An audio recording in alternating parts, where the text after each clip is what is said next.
A2TP podcast. What's up? We back. Episode 25 in the house. International Walk. Here with my co-host. Your girl Tosh, the co-hostess with the mostest. This is such a corny line. Why do you hate my line? It's the hostess with the mostest. The co-hostess with the mostest. Because it's just been around since like the 80s. Well, I've been around since the 80s. You set that one up perfectly. Such a phony, horrible laugh. Such a phony, horrible laugh. What's up, people? A2TP podcast is back. Episode 25. But you a quarter. Quarter, 5 nickels, 2 dimes and a nickel, 25 pennies. It's a quarter. Glad to be here. Appreciate it. Can't wait to get started. What? Don't say can't wait. Say looking forward to. What the fuck did I say? You said can't wait. I'm not allowed to speak. No, you are, but it words. just, I know, but when people say can't wait for stuff, it like, God will make you wait. So just say looking forward to. I'm looking forward to talking to y'all. Oh my God. Okay, all right. Say you can say whatever you want. So yeah, looking forward to talking to y'all. Appreciate last week's episode 24. Likes, comments, shares. I got some questions in my head I want to post for next week's episode to get y'all feedback in and get y'all back engaged with the show because we actually really like that. Can we get some dudes though to participate? I know we get a lot of feedback from females, but you know, any dudes out there, niggas out there, you ain't doing nothing sitting on the toilet. Stop, answer a question. I mean, what the fuck? You know. So let's get that going. What do you got? Cracking. Wows and woes. Wows and woes. What's jumping this week in your world? Oh, so my wow, it actually happened today. It was kind of like in a professional realm, but I told you use the shit. I knew you was bringing that to the table. Well, tonight. it wasn't just that. It was one. I was happy that you got a chance to witness. You know, I live here. I hear you on the phone all the time. I know, but sometimes I feel like you hear my computer. That's because it's still on. It's swallowing. It's like. Sometimes I feel like you think that because I work from home, you know, a lot of times I'm in my pajamas working for the day that like I'm just sitting here twiddling my thumbs, but I be getting it So in. I think you twiddling your thumb sometimes. Sometimes I do, but that's sometimes. But I know you work. Well, I know you know, you're good at your job. I know. It wasn't just that because you know, we somebody have. That I work told her she was the shit today, and that her head can't fit in. No. It wasn't just that. This is the gist of it. You know, in my previous position, I had direct reports, and I don't miss that. I do not like being anybody's supervisor anymore. It's draining. For me, I kind of lost sight of my own professional goals. You just have to wear so many hats to, you know, those who do it like yourself, because you know, you end up being a counselor. You just end up doing so much. I don't miss that. I do miss the professional development aspect of it. Mm-hmm. So helping people, you know, learn different things, hone their skills, giving them tools and stuff that they can use to better themselves in their position. So that part I do miss some, but I realized that even though, you know, in my current role, I don't have direct reports in terms of people, I am still effectuating people's lives just based on our interaction. So not even directly, like I'm not that girl's supervisor, but we work together. Mm-hmm. And I'm not her supervisor. She doesn't report to me, but she has to answer to me, for a lack of better words. Right. So it just felt good to, you know that I am still being able to serve in that capacity, even though I am not in a direct supervision role. And, you know, work is a lot. It's stressful. I'm extremely grateful, but it has been a lot on me lately.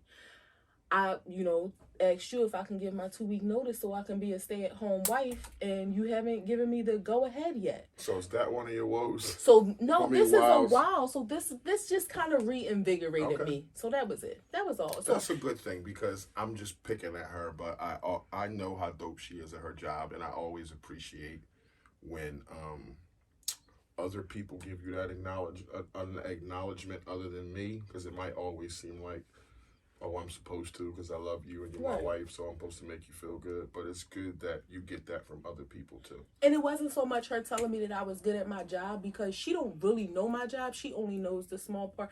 But it just felt good for her to say, she was saying when she talks to me, she feels more comfortable. When she's talking to other people, she's always nervous, but she feels more relaxed. And the way I talk to them, like, they'll eye me like, "Hi, do you have a moment? I have a quick question." I'm like, "Sure, what's up?" Like, and I think that's just me. I try to be relatable. I don't always speak in ebonics or whatever, but I just try to be relatable. So it wasn't so much her telling me that I was doing a good job. It was her letting me know that I was helping her to develop as well. And that just felt good. And one of your love languages is words of affirmation. So it is. For somebody to tell you that you're doing a good job, no matter who it is, I know it feels good to you. Yeah, so it did kind of, recharge the battery in my back a little bit, because that battery had been like wah wah wah. Like when the Duracell. Not a Duracell, you got a Rayovac. No, the bunny is Duracell, I thought. Yeah, but you didn't have that battery. You had a Rayovac. Why I had Rayovac? Why? It's a 99-cent cheap battery. No, it's the Energizer. Not Duracell's, the Energizer. You Whatever. Don't get it. I don't. Why was my battery cheap? Because you said it went out, Tosh. That's like, yeah, I don't get it. Like, so the Energizer never dies? It's supposed to. That's what it's advertised as. It's the Energizer Bunny. It keeps going. Everybody likes Duracell. Cheap batteries like Rayovac go out. Energizer don't last forever. All right, whatever. The joke just went totally south. This is the corniness I love about her, that she can't even catch a joke. Hey, I didn't get that. Go ahead. My battery a good battery. What's the wow? It ain't no lithium. Did you get that one? Yeah, because they last forever. Okay. Well, no, but lithiums need to be recharged too. Mm-hmm. Everything needs to be recharged. So I am a lithium battery. I don't die and then you replace me. I need to be recharged. All right, so that was my wow. It felt good to know that I am doing a good job, but also helping other people. My woe. So this is like more on a serious note a little bit. We from Philly, we don't live in Philly, but we hear the news and the stories that go on, and the violence is crazy. And, just talking to a friend, I don't even know if she watches the show, and that's okay, it doesn't matter. But just talking to a friend who has a young son, and, it just kind of put things in perspective, because today, my oldest, is he our oldest nephew? Like all of them? No, because Shy is. Shy is, yeah. Well, Gary, too. Gary. Oh, yeah. Yeah, little Gary. Yeah. Okay. Well, I was going to say, Gary older than us. No, your brother. But so I'll just say my sister's oldest child, my oldest child. You have a thing with saying names. Will We're not talking bad about him. Just say Erica's son, Will Air. Okay. Anyway, he turned 17 today. And I'm just grateful. The streets are crazy, especially for young black males in the city. And I'm happy that, in his life that he lives, all he wants to do is play video games and go out. His friends, you would think these people got real jobs. Like, they always going out doing, good stuff or whatever. And I'm happy about that. And I just continually pray for his protection. And then talking with a friend who has a young son who, I don't want to say fell victim to the street, because that really isn't the case, but he's just doing things that we really, as any mother or anybody who cares about young boys, don't want them to do, and getting caught up in the streets. And it just made me really, it made my heart a little heavy to hear her expressing her emotions, her fear. And I'm not a parent, of course, but I have a lot of children in my life that I love. And it just really brings things in perspective and makes you pray even harder for our young people. Girls are getting killed too. Girls are involved in dumb stuff in the streets too. And boys, I think, are more quickly get caught up in the streets. So let's just continue to pray for our young men in our communities. Is, no matter how, when they are in the streets, they can always do a 180 and go in a different direction. And I say, I always pray for my friends, just in general. So I'm not saying I sit there and call out everybody's name, but I think at sometimes in life we do have to call out those names of people who we really want God to, touch, put their name on the list. So I don't know if you're watching. I love you. Y'all names are definitely on my list, and I pray just for continual guidance and protection for you and for the babies. So that That's is my cool. wow. Yeah. That's cool. Um, what was that? Wow. Yeah, what's your wow? My wow is work. So I was at the Arsenal for the last 2 years. Felt like I was just putzing around. I did put 8 jobs in there, so I was proud of myself for that. But for like the last year, it's just been like, just felt like I was fucking up. And Like your battery was dying. my morale was down. It wasn't like my battery was dead because I still was showing up every day doing what I had to do, but reluctantly. Okay. So my morale was down. And my company is like high school. So I hear a lot, and It's weird you say that since it's all men. right. Yeah. It's ridiculous, but I hear a lot. And me and a guy that works for my company don't necessarily get along. So he there's no secret. I'm not tooting my own horn, but I'm sort of tired of being modest at work. And he seems to hire people who he thinks is better than me. Yeah. So this job that I'm on is sort of a statement job for that. And it's going super well. And I'm already 4 weeks ahead. So I've been there 6 days and I'm 4 weeks ahead. So it felt good to me to know that I still have it. And the guys that I'm working with, always got to give them recognition and help because they help me out a lot. But it's just going super well. And in 4 days, I feel like I'm back to myself again because in 4 days, I was supposed to have a job demoed, and in 4 days, I have it demoed and completely built. So I feel good about that. Period. That's my man. I'm going to stand beside him. So yeah, it's that job that is sort of a statement job. And I'm proud of you. When my PM came today, he was just like, "You're back." And that, so again, tying into your work, getting a pat on the back was like, okay. He was like, I know he was saying it, and I know you was miserable at the Arsenal, but this alone says you're back. So I'm proud of you. that was I'm super proud of you. You always have taken your job seriously. You always you value what you do, so you want to do your best. And we all have those moments where you kind of lose morale, or it's like, oh God, what's next? And it's just one of them things where it's like building out jobs is something that I'm really good at. And it just feels good to, like the things that you're really good at. It feels good to refresh up on that because I hadn't done any of that for like the last year. I just really been managing people and making sure shit got done. But me physically working, it hadn't been in like a year. And, I still got it. The people in my company know that. And of course, I had some pettiness with me because I said, take this information to that guy and tell him this is what it is. Yeah, let him know. Yeah.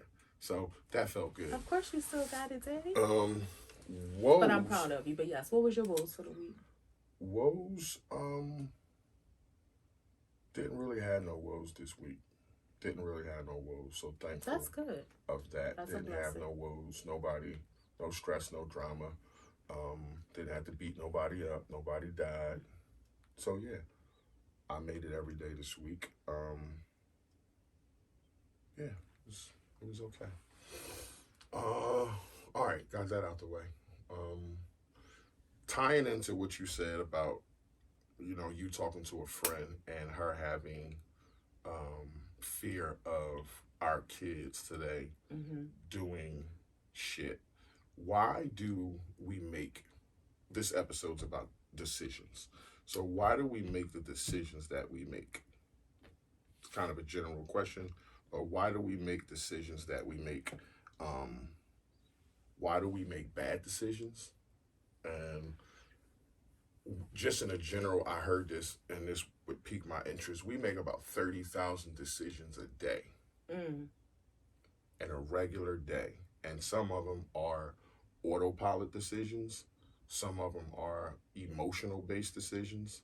And why would a kid get into the streets? Why would why would you make a bad decision? Why would you make a good decision? Like, why do we make the decisions that we make in our lives today? So, as you were talking, I started to, in my mind, I was thinking, I don't think anybody intentionally makes bad decisions. But I scratch that, because I think when you're an adult, now you know right from wrong. So you know what's a good thing, you know what's a bad thing. I think when we do make bad decisions for whatever reason, we rationalize it in our mind to convince ourselves that it's not that bad, or it may have been bad for that person, but for you it'll be different, or it might be bad, but you can deal with it. Like so I had to like quickly correct my own thinking, because we do know when we're making a bad decision, we just try to rationalize it. And I think Is there such thing as a bad decision? It and is. I say that think because so. some people say in this woke society we live in that everything's a lesson. So it's no bad decisions. You just have to look at the lesson that's in it. Whether something bad happened to you or you actually made a decision with good intent, it just turned out bad. There's a lesson in it. So is there, like, the question still remains, why do we make the decisions that we make today? But is there such thing as a bad decision? Yeah, this is very trivial and very menial, but I know a lot of people do it, unfortunately. People go to the now supermarkets try to catch it, where you put the cases of water on the bottom of your cart so that you can not pay for them. That's a bad decision that people make. So that's a decision to steal. Why would somebody do that? Why would a grown person do that? Just trying to get over. Like, it's real, because in a lot of cases, I'm not going to say all cases, in a lot of cases, people have the money. It's just for whatever reason, it's people want to get over. People have this. I can't even justify like why it's a get over mentality, because nowadays water is like $2.50 a case. But regardless if it's a quarter, like, why would a person just decide to steal, knowing, and you, like you said, right from wrong. You're an adult, but what is it? Is it something like? Is it a trauma? Is it something that happened in your childhood that you react like this to in certain situations? Not react because you're making a decision to steal a case of water or to steal a case of soda. Like, I think it's one of those things that people rationalize, that it ain't that big of a deal. It ain't that bad. They don't. Yeah, you're stealing something that's $2.50 for it either. You're stealing something that costs $2.50. But at the end of the day, it's still stealing. You're committing a crime, for a lack of better words. Morally, it's not right.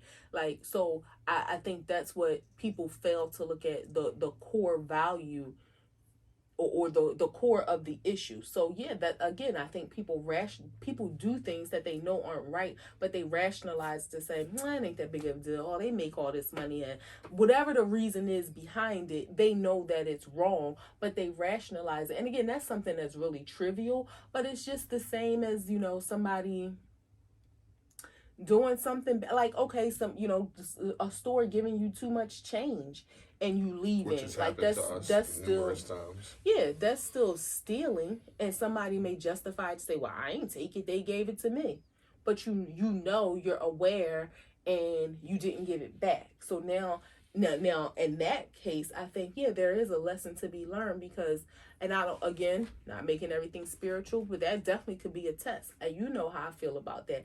And even though it was comical, Mike Epps, I'll never forget when he did that comedy skit about the most expensive cookies that he ever ate. Stole, yeah, or ate. Left, it was high, went to the corner store, blah, blah, blah, steal it. He stole the cookies, was eating them, walking back home, realized that he had locked himself out the house.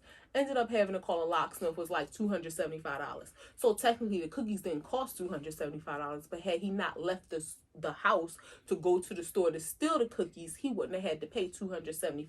Right. So again, people justify the stupidest things to say, oh, it ain't that bad, oh, it ain't that big of a deal, because whether they feel like, oh, the government always get over, so what if I lie on my taxes or something just to get money? They make enough money, or this store makes enough money, or the cashier gave me too much change. I'm trying to think outside of stealing, because all of those things are related to stealing, but I think just in general, when it comes to bad decisions, yes, there can be some. I think you're only making a bad decision when you are cognitive of the fact that it's a bad decision. If you make a decision and it just turns out bad, it just turns out poorly, it doesn't necessarily mean that you made a bad decision. You made a wrong decision, but unknowingly.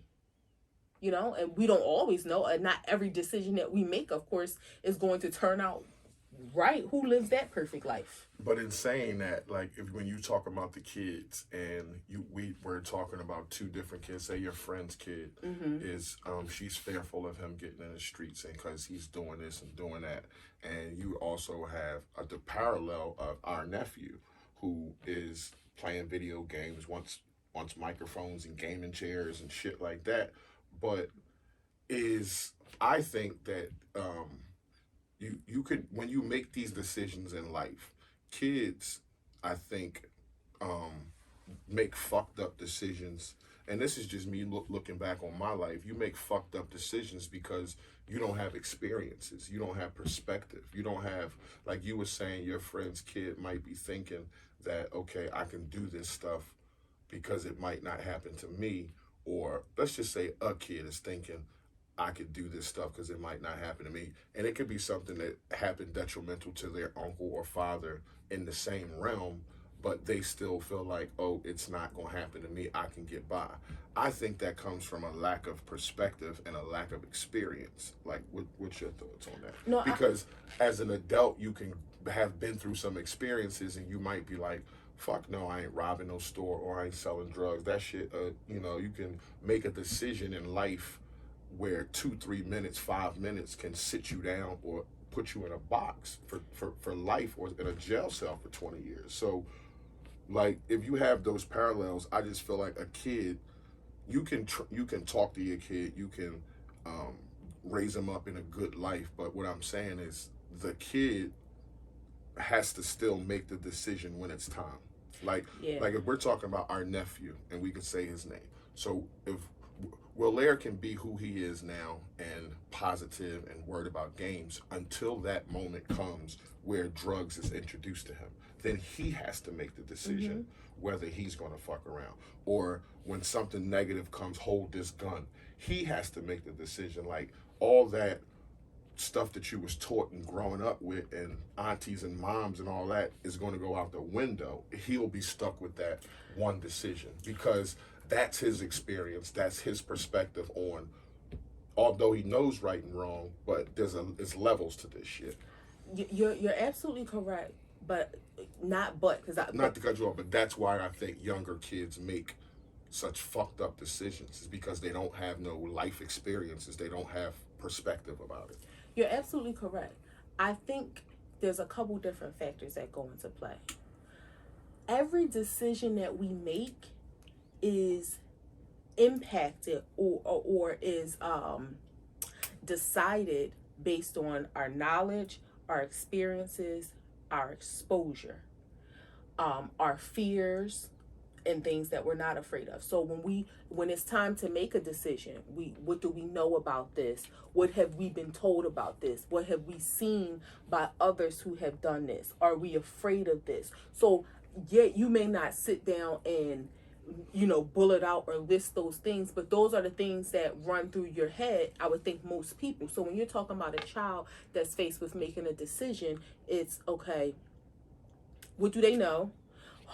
What have they been taught from people in their lives? So yeah, auntie, mom, dad, uncles may not be there to help guide them to say yes or no when they're faced with that decision. Nobody's there but them. But what has been implanted in their head throughout their lives, that's still with them. Doesn't That, I was mean ready to say, that doesn't yeah doesn't mean doesn't that they're going to, mean because that split second, they can't rationalize a absolutely lifetime of teachings. It's absolutely. almost like my peers, my friends, the pressure.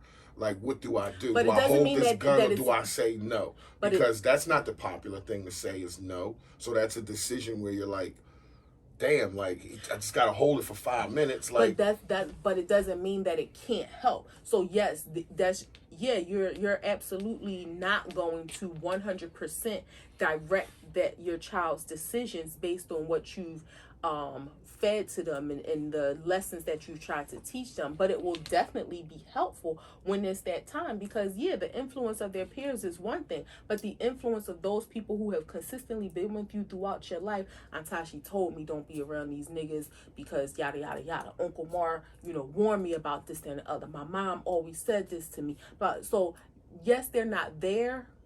Yes, you what you try to teach them, it's not 100. You can't 100% guarantee that they won't still make the wrong decision, but you still have to do it to try to influence. Now, at the same time, if they do make the wrong decision, as parents, I don't think you can't hold yourself accountable. If you know, and I know that's hard, and I'm not a parent, so I know y'all, for those parents, y'all probably saying, yeah, right, what do you know?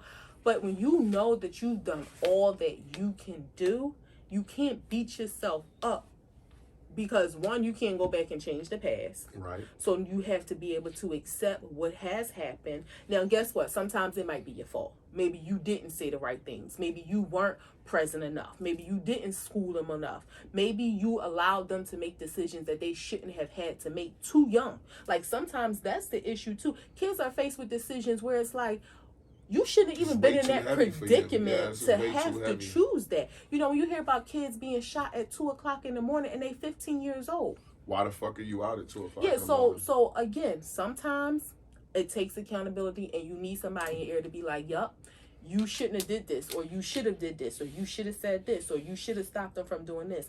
But not always. And even if it is your fault, at that moment when something happens, yeah, you're going to feel guilt. Yeah, you're going to be mad at yourself. But at some point, you have to accept what happened. We just was watching a show where you have to forgive yourself and then make better decisions moving forward. Now, maybe moving forward, you can't change what happened.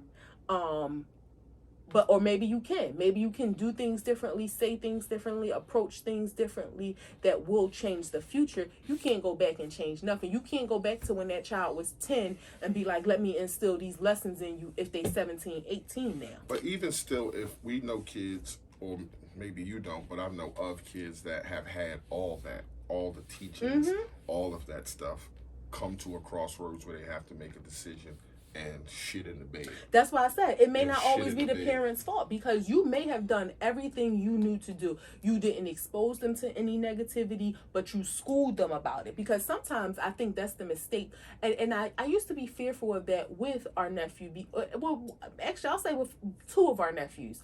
Because while they're in the parents' attempt to shield them from the craziness of what, the life you grew up in, it's almost like they miss out on a portion of gaining that street smarts.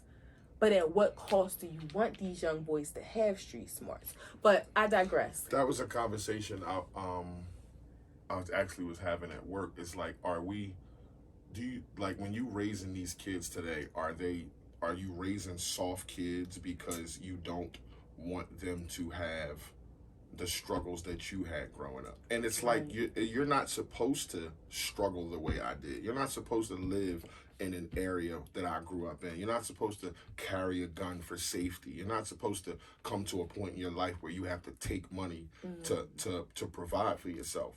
But because I'm giving you all these comforts and stuff that I maybe didn't have at 17, 16. Am I not showing you what it means? And it's like, I don't need to, where's the line at? I don't need to take you to the gutter for you to feel what I felt, but the fact that you don't understand or appreciate it makes you make these faulty decisions in life. Makes you make these, another thing I learned, like you have autopilot decisions, and then you have emotional decisions or reasoning, and then evidence-based reasoning. So just because you might say, "Oh, I feel like this," doesn't necessarily mean that that's the case. It's just your fucking feeling, Right. and that may allow you to be making retarded decisions, or maybe I shouldn't have said that Don't word. say retarded, yes. But you're making fucked up decisions. You know what I'm saying? Yeah. So, and you raise a good point, because it's like when you shield your children from the trials and tribulations, and they don't know what it means to struggle, because you want them to have a good life, that you shouldn't have to struggle. But then you think when they become an adult, there may be a time where they hit a rock in a hard place. Will they know how to rebound from that? So are you cheating them of some life skills by protecting them from the struggle? Or are you giving them, instead of that, the school of hard knocks, are you schooling them in other capacities where intellectually they'll be able to overcome those struggles, where they won't need to know how to grind and how to get it from the mud because they never had to do that? But and it's that's like the six in society one you're hand, putting half them in in. another. You're right, but that's the society you're putting them in. You know, as a parent, like, you're gonna have to go out in the world and make these decisions when you come to these crossroads. But you're being coddled, and you're being, You're like, being taken yeah, care you're being of. taken care of. So you're not being bullied, Coddling has a negative connotation, though. because the kind of coddling I'm talking about is a negative connotation. Okay. I'm not talking about just Taking loving care- on somebody, okay. or taking care of them. I'm talking about Taking coddling. care of them beyond the point that you Yeah, should. and you always giving them a soft spot to land, or they, we got this bully thing where you can't bully, and cyberbullying and all that shit. And it's like, you get a kid or a grown person who, I said this before, you get a grown person who's 30 years old, and they go to work, and they boss don't say good morning to them, and they cry because they don't your emotional intelligence isn't the same as your social intelligence. So wait, let me say you say that again? Your emotional intelligence isn't the same as your social intelligence. Okay. So just because you're smart and you got all these things, and once you get around intellectually, other people, you get around other people socially, you can't pick up cues. You don't know, just because a person says something to you, you might say, "Oh, I'm offended by that," but it might be true. You know what I'm saying? Like, you just because you feel some way about something, and it doesn't mean like that's the case. That's what I mean by emotional based decisions. No, I get that. I just was thinking about the social intelligence. It's one of the things. I mean, again, you always say we can say names. I guess everybody who knows me knows of Toya. One of the things that Toya always says that she instills in her kids, and I think this is like, it's so common, it's so basic, but it just makes a point.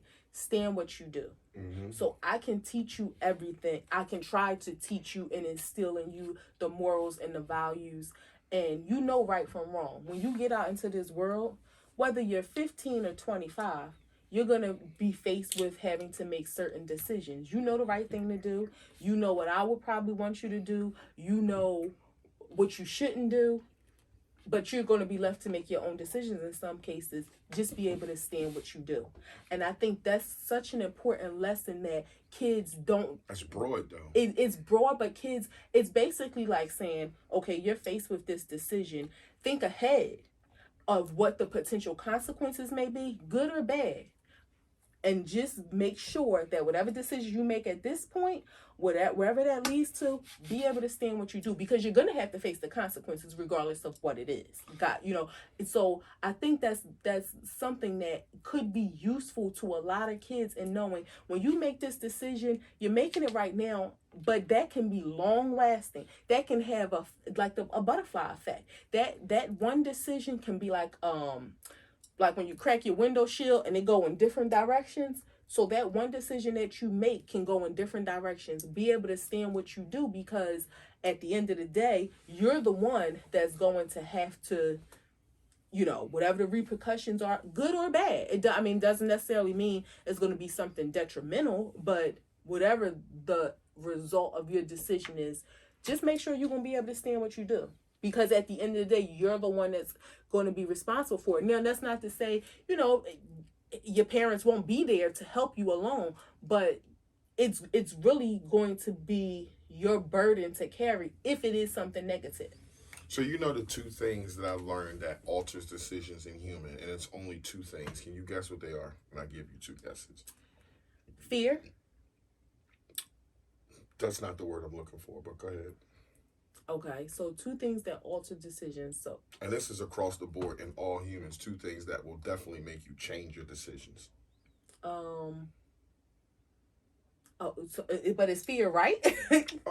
To a certain degree, it's pain and consequences. Okay. Pain and consequences can alter any human's So I guess so. Fear is very making. broad. So the Yeah, fear of pain. that's So why I said okay, it's yeah. kind of tied in there. Pain But and pain consequences. and consequences will make you change.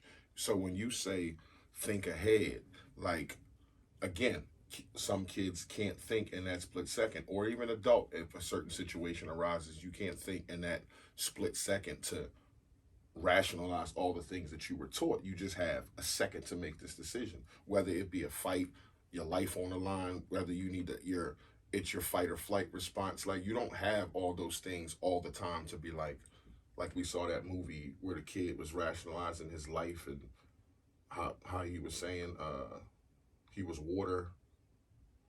Oh Remember what I'm saying? yeah. So you don't Okay. have all that time to Right. really do He shit. like fell into a That's trance. like a movie. Like you don't have that in these streets. Yeah. So but you're right, and with that, I think that's why it's important for us parents or people that are in children's lives in whatever role or capacity to constantly talk to them to their ears fall off until they don't want to hear it anymore, because even if they don't want to hear it, they really are hearing it, so that hopefully when it comes time to make that decision, again, they know good from bad, right from wrong, and they won't try to rationalize it. They'll immediately know, nah, that ain't for me. Can you hold this gun? Nah, that ain't for me. They ain't trying to rationalize, oh, this is my homie. Oh, I know he cool. I know he ain't do nothing with it. They just automatically know, nah, that ain't for me. Like, I know whatever is the situation, I don't even care. If it involves this, nah, that ain't for me. And I think that is a message, in addition to standing what you do, that's a message that should be just pounded into kids. Everything don't have to be for you. When you think about your discretions and things that you probably wish you didn't do, in some ways, did you? Now, I'm not talking about when you were older, when you definitely knew. I'm talking about your younger self. Yeah, in some ways I knew. Oh, let me finish. When you thought like some shit was happening, and then again, I know how you grew up, so it probably was in the forefront of your head that I'm gonna get in trouble. But not yes and no. It wasn't just. I mean, because. But were you able to think I did things that I when wasn't supposed to do, and I knew. This is bad to say. I knew how not to get in trouble. So I mean, I didn't get it. We talked about this. I ain't like getting hit, so I knew how to. If I wanted to do something I wasn't supposed to do, how not to get in trouble. I did, because it was just certain things. Again, we talked about boosting. I think we talked about that on this before. When, the one time that I was with, I wouldn't necessarily call her a friend, but, she was a friend in high school. And when I realized she was stealing, I didn't think about, oh my God, my mom, or if my dad found out. Like, I knew for me. How old was you? I was in high school, 14, 15. Would you have made that decision, not if it was a boosting friend, but if, say, it was a pack of gum in the store and you 7? I never stole. I know a lot of friend. No, I understand. Yeah, but I understand. See your friend grabbing some Hubba Bubba and want to walk out the store. Would you react at 7 the same you did at 15? I would think so. Okay. I would think that I would have, because I've just never. I don't know, and I'm trying to think that I remember physically having conversations, or my parents saying, you better not steal. I don't think so. So my mom may not want to hear this. To church or something where it was like, I don't know, let's not go to church now. Let's go up to Kentucky Fried Chicken or walk around the corner. Like we ain't supposed to do that, but come on, let's do it anyway. No, but you know what I did used to do, and. Okay, this wasn't church. So I used to go to, played the piano from the time I was 6 until about 15, 16. Maybe I was 5, but I was a kid for about 10 years of my life. And when I was a teenager, I used to go, and I went to various different, schools for lessons and things like that. But when I was a teenager, I used to go to this lady's house.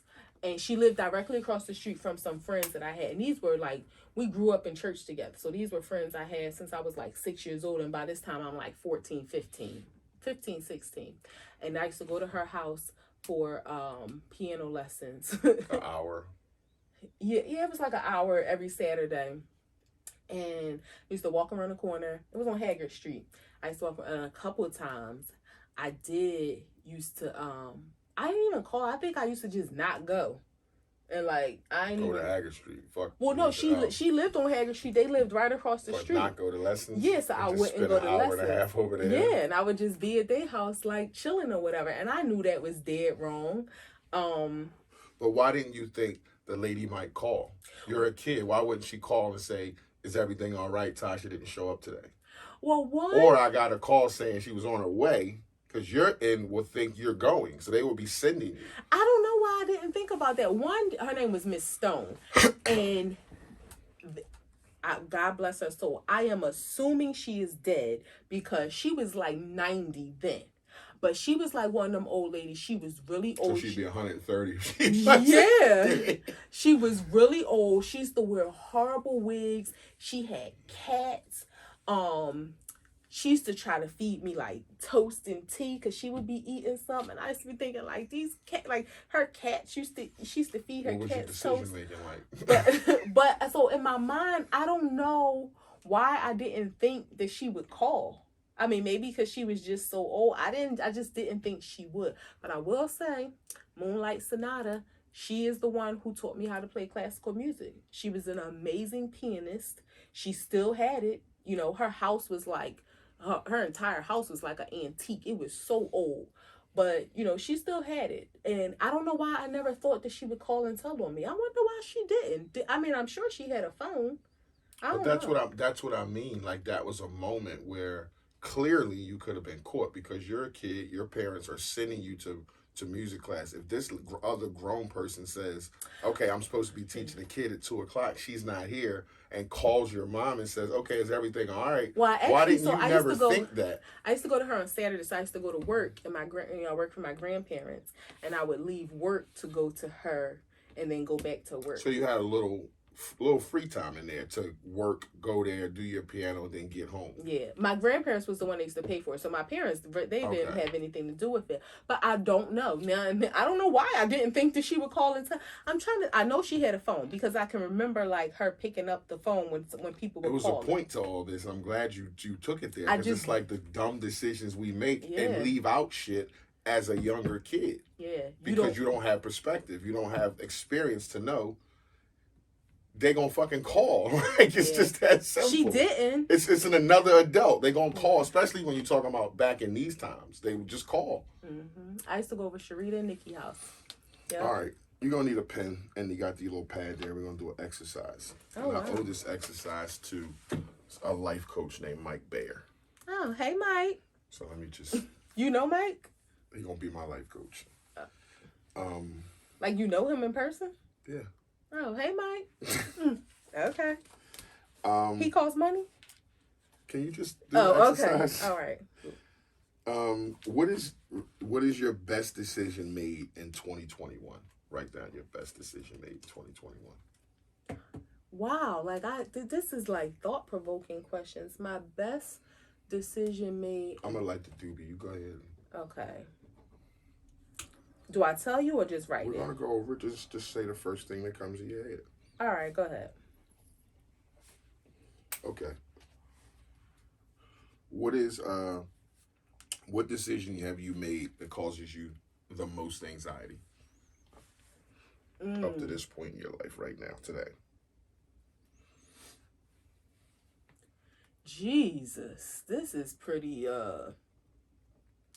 in-depth. The decision that I've made that causes me the most anxiety currently. Write it down. Don't tell me. In my life. Okay. And last, what is a decision what is a decision that is really the best decision of your life that you think you made?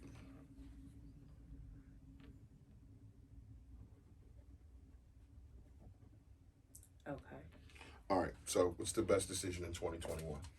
I would say prioritizing my peace. Prioritizing your peace. Yeah, I think, again, I think last year through the whole pandemic and it forced everybody to like sit down and, you know, cause a little separation, not in a negative way, from certain people, places, or things, and made you do a lot of self-reflection because you spent a lot of time alone. I mean, even though it was us, but we were alone together. So Right. in doing that, you kind of get a different perspective as to what is truly important. Essential. Yeah. And for some families, it tore them apart. And for some families, it brought them it brought them together. together. It bonded them closer.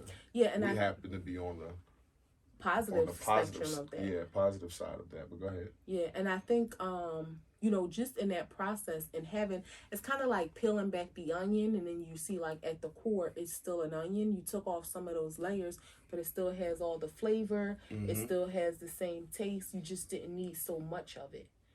That might have been a bad metaphor, but I got it. Okay. Your jokes don't go over my head. Yeah. So, with that being said, you know, pulling back some of the layers, it just made you realize what was really important and essential in life, and peace became like.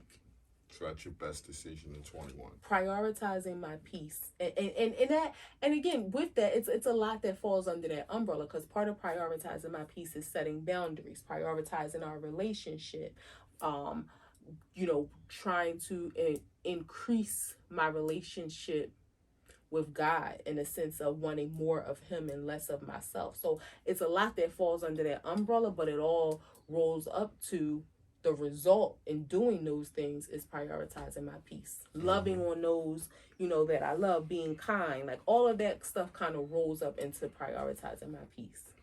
What is the decision that caused you the most anxiety? You know, it's this podcast. Really? And not in a negative way, because like I told you before, I think we recently had this conversation. I know that one of my areas of opportunity for my own life is letting go of wanting to be in control of everything. And that's one of the things I love about doing this, because this is your show. I just show up. Like, I don't know what we've talked in some prior to some episodes about questions or where it was going to, but I really don't know what the show is going to be about. And I kind of like not having that control because it's relaxing. The anxiety part of it is not wanting just to give my all, say what I need to say, not wanting it to put my job in jeopardy, which it is what it is. I don't do nothing illegal on this show. So it's a little I thought you meant put your job in jeopardy, like I'd fire you. You ain't firing me. Like, wow. I don't do nothing to get fired. Well, that's what I'm saying. That's where I thought you was going with it, though. Like, no, I mean, like, I was about to say, damn, I'm appreciate that. Like, you don't be trying to do nothing to get fired, but you're talking about your other job. Okay. Yes, but also, and not that we don't fake it at all. We've kind of had we kind of had little tiffs on this show, or we've resolved some tiffs on this show. But this is a vehicle that helps. I really feel like God placed this in our life for multiple reasons, but one of them, this is sort of like we got to be good. Well, it's better when we're good. I'll just say that. It's better when we're good. So, not that I think I'm going to get fired, because he ain't firing nobody. I'll shut this whole shit down. It's like, no. I shut it down. But no, but just making sure that genuinely we're good. Like, we've had some difficult weeks sometimes, and we had to sit prior to recording the night before and like talk it out, and not just for the sake of the show, but the show has been one of the catalysts behind improving our communication. And, I would agree. Yeah, so that would be, yeah. What's the again, you, just because that's an emotional based decision, you feel like this show gives you anxiety. Mm-hmm. What in this feeling is an opportunity for you not to feel so anxious? Do you still feel like you want control of things? Do you still feel like that's something that you struggle with? No. Or is it you don't know what you're going to be asked? Is it like what is it that you can do, or what opportunity within our week, within our show, that you can become less anxious? I feel like you trying to set me up to like say something, give you some stuff to be like, you need to work on that. But no, I've See what I'm saying? See what I'm saying? You can't even have a fucking conversation without it being some underlying like no, stuff. no, no. I asked a simple question: Okay. what in this situation do you see as an opportunity for you to be less anxious? It's a simple question, wife. This the mannequin challenge. But chop you in the throat. No, you know what? I do it, and I'll tell you this: I do it with you without you even knowing it. So when you ask, do I want to be in control? The absolute truth is no, I don't. I think innately it's in me to. It's just a part of who I am to want it. To want, not even okay. It's weird. I don't want to be in control. I enjoy not being in control. I have like this takeover spirit that comes up in me sometimes that I have to tell her to manage and control. Yeah. So, but again, I do it well. So, of all the things in life, even the 20 years we've been together, the things we've shared and done together, this situation, this show, has made you being able to manage those personality traits that can sometimes be detriment. Yes, absolutely, and then it's in a way that I may have ideas in my mind, and sometimes in the past I may have shared them, but 99% of them I don't, and I'm okay with it. You know how I am. Sometimes I can't hide it. If I am holding something in, like I gotta say it, you be like, what the hell is up? Because you can tell. But I absolutely don't feel like that. Like if I think about something, I'll be like, whatever. Like if I tell them, I don't. It's okay for me not to be in control. So that's one of the things that I've gained from this is it's almost like a freedom, a release. Like, oh, I can show up and just like be here. I don't have to worry about being in charge of nothing except setting the camera up and making sure the lighting is right. But that it really is a good feeling. It's glad kind that of it's a good cathartic feeling. where it's like I can really just show up and be here, follow your lead, answer your questions. If I have any, we have dialogue. So if I have questions, I'll ask them. But it feels good to be able to follow your lead and trust I think that's a lot of the times what has been the issue for me. And I recently heard this where it says like, so your hyper independence is a result of trauma and you not being able to trust people. And that really hit home with me because I think even as a child, I was always that kid that was independent. Like I was that adult child, not in a grown disrespectful way, but I was able to hold it down. Like I was taking care of my sisters, cooking dinner at 12 years old. I'm talking about one of my friends, Danielle. She always laughs and be like, I remember you was making turkey wings at 12. But so I think that in me was because I had to do it. And then as I got older, people letting you down that you're supposed to trust. And so it just made me always want to be in control of doing everything because I trusted my way. And I felt like if it wasn't being done my way, it wasn't being done right. And now I am learning to trust that it could be done other ways. It don't have to be my way. And I'm all right with that. That feels good. It's a lot of ways to skin a cat. This is why she didn't play team sports. I know. Because she can't be on the team because she thinks that has manifested into you thinking that somebody's feelings that you don't validate are not wrong, or a situation that you react to. And this is the curveball. So you just said how good that feels and how you can just show up. Why have you, or why haven't you? I don't want to say you didn't, but if you didn't, I'm asking the question.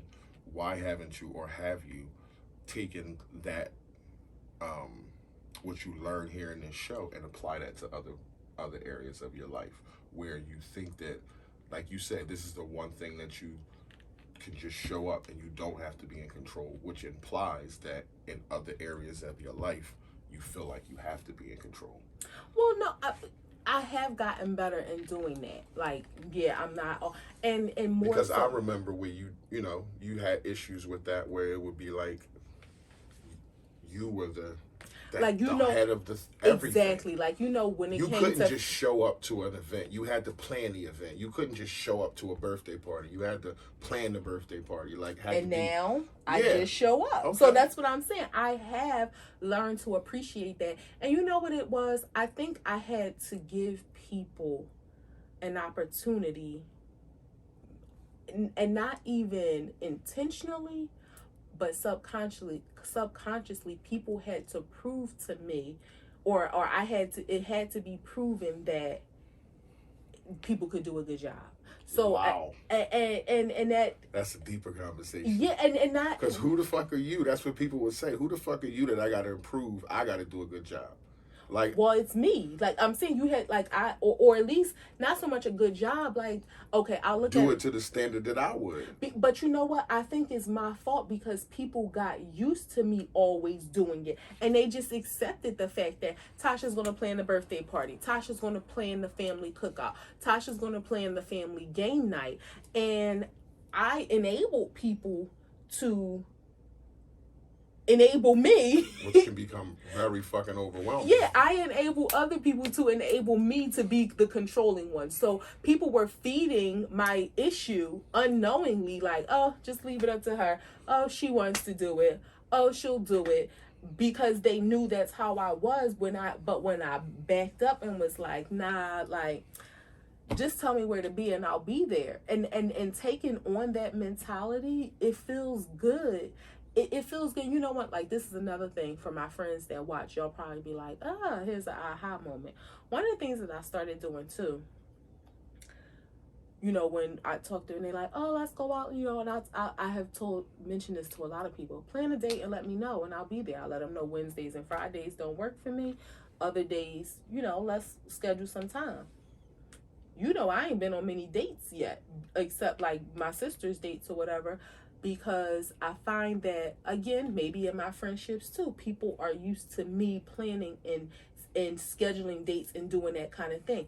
No shade, not to say, okay, that means they're not my friends, but I just have been leaving it up to other people. I want to see them as much as they want to see me, I guess. Mm-hmm. But okay, plan a date and tell me where to be, and I'll show up. But it's a lot of energy to put into, and to always be that when you have to be a wife and an aunt and a whole bunch of other things. And sometimes it's about reciprocity.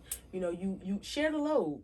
Like, I'm not expecting that it will. Even with my sisters, you know, we try to do it monthly. It doesn't always happen monthly, but when we have our sisters' days, and I was, okay, you plan the next one, and then you plan the next one, and we kind of share the load, and it just tell us where to be, what time. We'll work out our schedules, make sure it works for everybody, and it just feels better. And I, like, from when I had my bridal shower, my sisters did an amazing job, and they just told me where to be, what time to be, kind of an idea of what to look like. Like, do I need to be super fancy? Do I wear jeans and a t-shirt? But that was really all I knew. And when I thought of what, like, looking back at it, it kind of felt good, because it was like, okay, not to say I was right in being controlling for so long, but it showed me that people pay attention to you and they love you, because every little detail was something that I would have done, or maybe I wouldn't have done, but I loved it. So, you know, allowing them to take... I'm sure it wouldn't have been what you would have done, but I'm happy that it panned out that way. Those are the moments that wait. And you're right. It probably wouldn't have been what I would have done, but like you said, there's multiple ways to skin a cat. I still loved it, right? Even if in my mind I would have done something else. So you're absolutely right. So again, that control thing is not even intentional, but it feels good to be present in this moment and not have any control. What's the best decision you made of your life? You know, I said Christ, and meaning in giving my life to Christ. Now, I will say, you know, if you grew up in church when you like 5, 6 years old, you know, you see the people going up there saying they want to get baptized, and your grandma like, you think you want to go up there? And, you know, you make that decision, and you really don't know what the heck you're doing. You just like, everybody likes this moment in church. Like, I never felt like that, but go ahead. You did it because you wanted to? No, I mean, I thought about it. They asked me that I want to do it. It took me like 2 months to decide, but they wasn't gonna make me. no, Like, they you're not didn't. dipping me. No, they didn't make me. But what I'm saying is, like, When I say they make kind you, of. I mean like, yo, you getting baptized next week. No, it wasn't like that at all. It was just the encouragement, and you got just kind of saw like at a certain point, like that's the thing to do. Nobody made me. Nevertheless, through life, I always felt like, you know what, like I made that decision, didn't know what the heck I was doing, but as I got older and my and was intentional, in an intentional way in building my relationship with God, that I feel like it's so not making the decision to give my life to Christ as a kid, because I mean, yeah, that was a good decision, but who am I? I didn't know what I was deciding.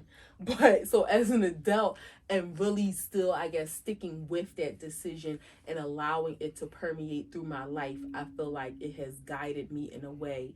I'm good. I feel like that was the best decision. It guided me to, it helped. I think, and I'm not taking no credit for your life, but it has, I feel like your relationship with God has increased it through us being together. So I feel like that, again, that spider effect. That's for, yeah, if for various reasons, you being the nexus of that.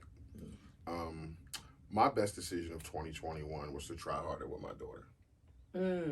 Yeah, that has I didn't know what that looked like. I didn't know what I'm supposed to do, but I just told myself to try harder, be more open minded, listening to you about certain things, and yeah, that was the best decision of 2021. And 6 months later, it's not exactly where I would love it to be, but it's better than it was in January. So that's what it was for me. How do you eat the elephant? How do I eat the elephant? One bite at a time. Okay. Yeah. Yeah, that. You never heard that before? Somebody Never. said, "How do you eat an elephant?" An elephant is huge. You eat it one bite at a time. So that's a huge thing to overcome. So one bite at a time. It makes sense. I just never heard it before. I got one on him. Okay. What decision I've made that causes me the most anxiety? Please don't take this the wrong way. My marriage. I was gonna say that, but so no, I don't take that the wrong way. But my marriage, because I worry about you a lot. I worry about your mental space. I worry about your physical. I worry about us. I worry about whether you're happy, whether and it's like I feel like I'm doing all those things right, but I just want to be so on top of it that yeah, like since we got married, it has a huge anxiety of me, and I don't mean this in a malicious way or something like I don't want to do, but constantly worrying about you every day. Can I make a suggestion? Yeah. Just be who you are and do what. Listen. Hold on, but before you say that, I am who I am, and I'm not trying to be anybody. I'm not walking around with an armor every day where I feel like it's tiring or I have to do this thing. No, you didn't let me finish. Okay.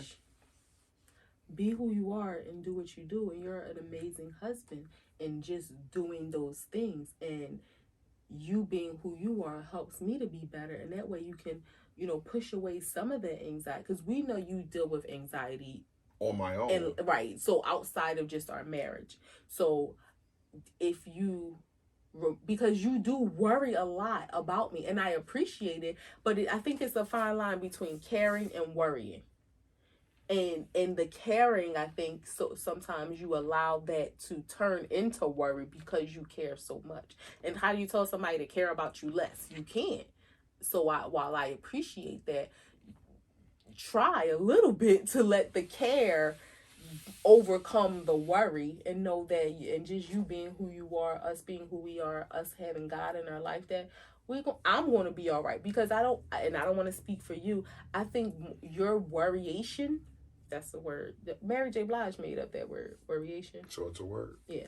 So your worryation, like our marriage, not to say we're perfect, we're, for the most part, we're in a good place. We do well. You worry about me individually, and I'm okay. I ain't always okay, but I'm okay for the most part. Like, I ain't in here eating glass. No, but it's like when you're not okay, you're not okay, and it's not. But It's when I not am, me. You in a house full of kids. It's not. It's me and you. So it's like. but don't make the people think that aren't I more okay than I'm not okay? No, I'm not. You making them think You're getting like, defensive. no, but you're making them She getting think, defensive. no, I know the case, but I'm just saying how you're giving them the impression. No, I'm And not. I'm not like a basket case in here. So I'm just saying, allow your worryation to be a little bit less. When I'm not okay, I let you know and you help me to be okay.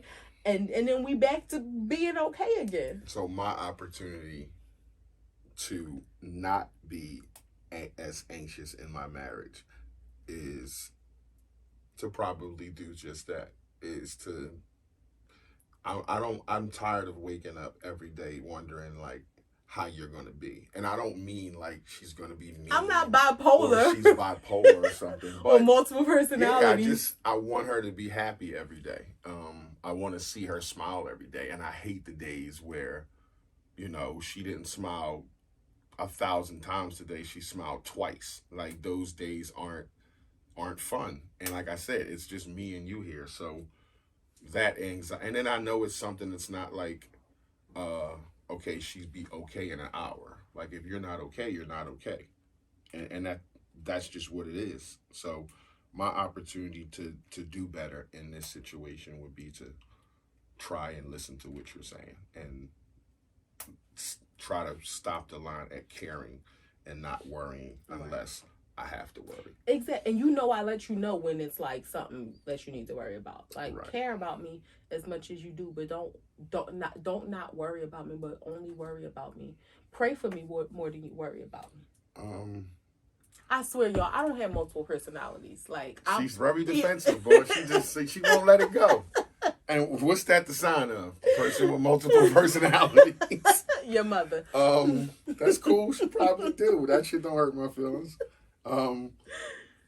Yes or no question. Are you... Wait. You didn't answer the last one. What? The best decision. Oh, the best decision that I've made is the same as number 2. Marrying me. Yeah. Aww. Yeah. I think that was your best decision too. Yeah, it was pretty nice. It was all right. You made a good decision. You all right, man. You good. You all right. Are you proud of yourself? And I've asked this question a different way before. I said, like, what is a moment in your life that you was proud? But that's different from sitting here today at this desk at 8:47. Are you proud of yourself? I'm going to say yes. Okay. And I'm really hard on myself. And I probably could find or nitpick at myself about things that I'm probably not proud of. But when I think overall, we all have opportunities for improvement, but I'm proud of Natasha. I'm proud of Jamar. I'm proud of Walter. Again, something my life coach taught me is you don't always have to be modest. You don't always like you are. Yes. You've done some stuff too, and you've accomplished some things too. So that's sprinkling the magic on you. That's whether it be things not voodoo, just magic. When I was saying a situation with my job, like you gotta pat yourself on the back too, because you can't sit around waiting for people to give you their flowers and to give you your flowers. And it's not always arrogance. It's not always cockiness. It's just acknowledging that I'm at a certain age. I've been through some shit. I've overcome some shit. I have a great fucking job. I make great money. I'm in a great place mentally. I married a great woman, and those are things that should be recognized, and those are my accomplishments. So, I don't want to be modest about those things that I'm proud of. And you know what? I think people, your modesty isn't arrogance. I'm sorry. Not being modest doesn't mean you're being arrogant. I think, on the other hand, when you aren't modest and you congratulate yourself, it's almost a reflection of your gratitude. Because, like I said, we all stay in gratitude. We all That's have a statement things, alone. Stay in gratitude. Always be thankful. Yeah, we all have things that, again, aren't where we want them to be, how we want them to be, what we want it to be. But hopefully, and I know in some people's lives, unfortunately, it may not be the case currently, but I think for the most part, we have more things to be grateful for than the things that aren't working right. So, and you acknowledging all of those things, the acknowledgement is also a form of gratitude, and you being thankful for those. Like, you're not just acknowledging them just to say them, you're No, or acknowledging throw because it in you're people's thankful. face. It's just you Right. get to a certain point in your life, you don't have a lot of time left, and you, like you said when you were saying a few months ago, like you start to think, what did you do? And you can get lost in that if you start thinking, damn, I didn't cure cancer or I didn't go to fucking space. It's like, no, but I had a rough life. I overcame it. I made some decisions in my life that were very, very fucking hard, and I overcame that. I changed my life. I changed who I am. I make great money. I have a great job. I married a awesome fucking woman. I own my house. Like those, I'm not ashamed to say I've accomplished those things because it's not like other people will. Right. So, in my life, in my bubble, in my experiences, those are things that were hard for me to do. Those are things that were not easy to come across. And there's blood, sweat, and tears left in all them situations. So I'm thankful for that, and I'm gonna stay in gratitude for the things that I've done. I agree. And you know what? Can I make another statement to follow up on that? Mm-hmm. And thinking of the things that you haven't done, or maybe the things that you aren't proud of, I think that we have to learn, and we just, talked about this from a show that we watch. We have to learn. People always talk about forgiveness and forgiving others. We have to learn to forgive ourselves. We made some bad decisions in our life. Mm-hmm. We've done some things that, if we look at and pick apart individual pieces of our life, we aren't proud of those individual decisions. But it's part of the story. We can't change it. It's part of the story, and it's nothing we can do about it. We know better. We knew better when we was doing it. So that's not to say, oh, there was a lesson to be learned. Maybe the lesson may not always be for us to learn. The lesson may be for others to learn from what we've done.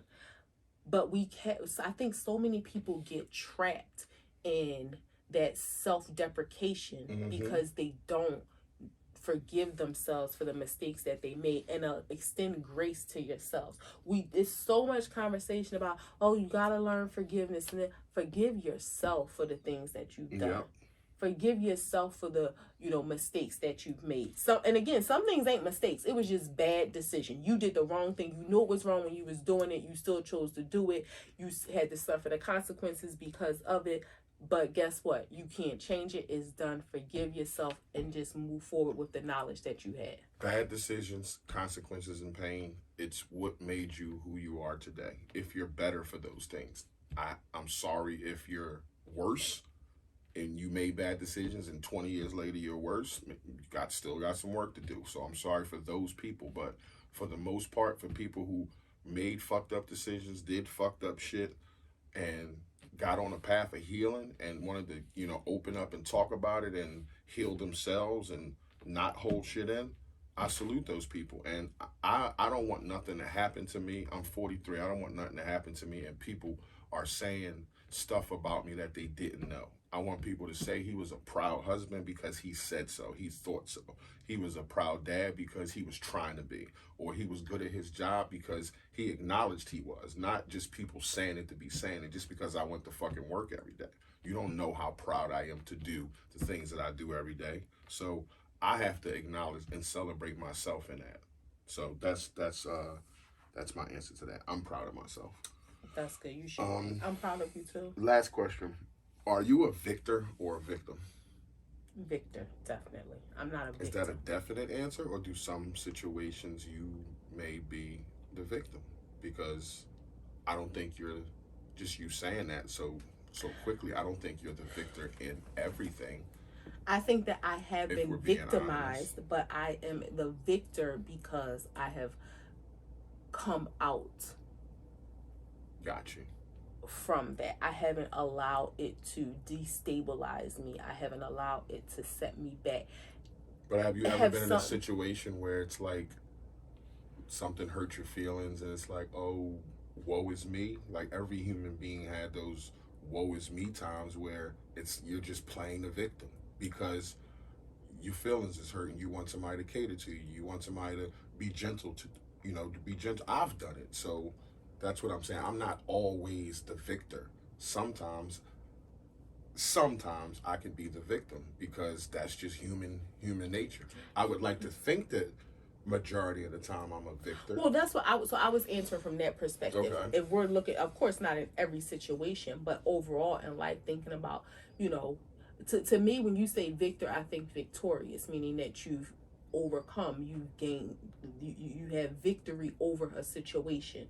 So, yeah, you may have been victimized by some people or some things, but has that, if you're stuck in that place and you haven't been able to grow and get past it because of that, if you allowed that thing or those people to hinder you, then yeah, you have allowed yourself to stay the victim. But if and I don't want to say if you use that to make you better, because there's some things that may have happened to you that ain't nothing about that made you better, but yet you still move beyond that. So nothing about that situation, like you could have been a great person without that happening to you. So I don't want to say, oh, this helped me to be better. Nah, some things I could have done without. Right. But nevertheless, despite that situation, or in spite of that, not because of that situation am I better. In spite of that situation, I am better. So I guess I should have said it. Have you ever played victim? I mean, because I know you've been victorious in situations, but like you said, we all have, right. in some ways. I mean, like I know you've been like you can say, okay, this shit really happened to me. I've been victimized. Okay, that's something else. You've been victimized, but have you not been victimized and still slid into the victim role? And probably some small way of like wanting you to cater to me, but like in a serious life situation, nah, I feel like that's lying. Like that says something about your character and your morals, because then it's like, okay, you allow yourself to be a victim and you get this attention or sympathy or whatever it is you get from it that you're seeking. How you feel about yourself? Like you frauding. Like, so how do you feel about yourself? How do you look people in the face? And they're saying, oh, you, whatever it is, you're receiving something back from that. I would think that's your goal, but you're fraudulent. So not on no real life issues have I done that. But if it's with you, like, it's been a couple times, like, but you do it too. Like, we might be playing around and like he'll bump me or something. I'm like, ow, like that hurts so bad, so he can rub my shoulder or rub my back or something. Instead of just saying rub my shoulder or rub my back. But you do the same. I don't want to hear it. You're heavy-handed. It hurts when you hit me. I'm heavy-handed. Yeah. This man is 6'4", thick, sturdy, strong. He'll be like, ha, ha, ha, ha, ha. And I got a bruise on my arm, and people think I'm getting beat. Look at what she put on my head. You a lawful guy. Look what she put on my head. You are a... She put a bruise on my head. Victimized. Y'all. I gotta wear my hair like this to cover it. Who's being a victim now? I'm just joking. Who's being a victim now? She don't beat me. I don't beat him. Sometimes. Oh, that's probably like in my mind. I probably took your voodoo doll and smacked it with the remote, and then you got a head. Yeah, I got a head. Mm-hmm. That was good. Mm-hmm. Act 2 podcast episode 25. To come to the conclusion, one thing from the gram. Mayor of Easttown. Well, one thing from culture. Mayor of Easttown is a show y'all got to get on. Now, let me tell you, it's Mare, like Mare. Like a horse. I thought it was... Well, her name is Marion, but you know... But a mare is like a horse, is what I'm saying. Mare is the... But when you say like a horse, it has nothing to do with horses. It has nothing to do with basketball, but that's the premise of the show.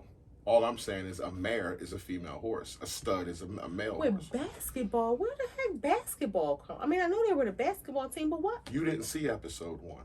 So that's what I'm saying.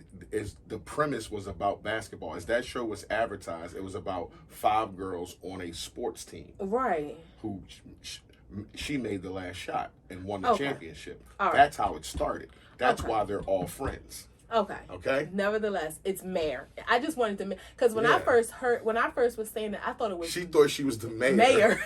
I'm like, but she a cop. I'm like, so she the mayor and a cop? How that work? The mayor got a badge.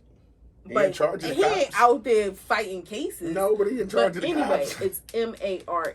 That's all I wanted to make clear. And I don't think when people hear mayor, they think of horse. I think they do.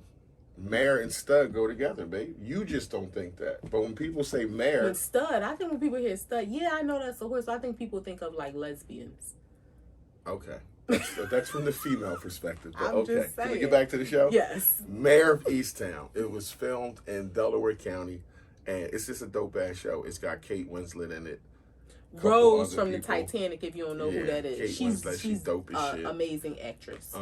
But it's a dope ass show. It's 7 episodes, and it's like locked and loaded every episode. I hate predictable TV. Like I can watch. Yeah, just the twist in this is uncanny. You can't even tell any it's details. uncanny. I can watch a show, and at the beginning, after the first 15 minutes, I'd be like, I know how this is going to play. Like I've told him because we've watched so many Law and Orders where it's you're like, I know how this story is going to end, and I just lose interest. And I don't.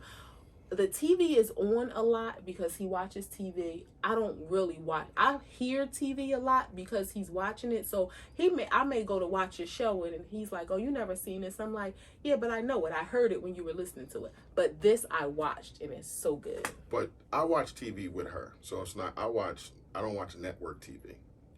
You watch TV with me. You watch TV while platforms. I'm there. Yeah. Yeah.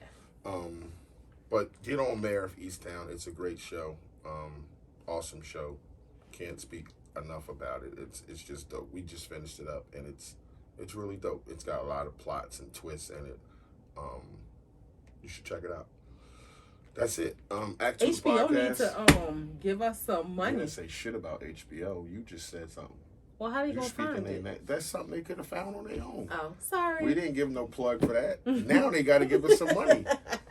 Jesus. I knew what I was doing.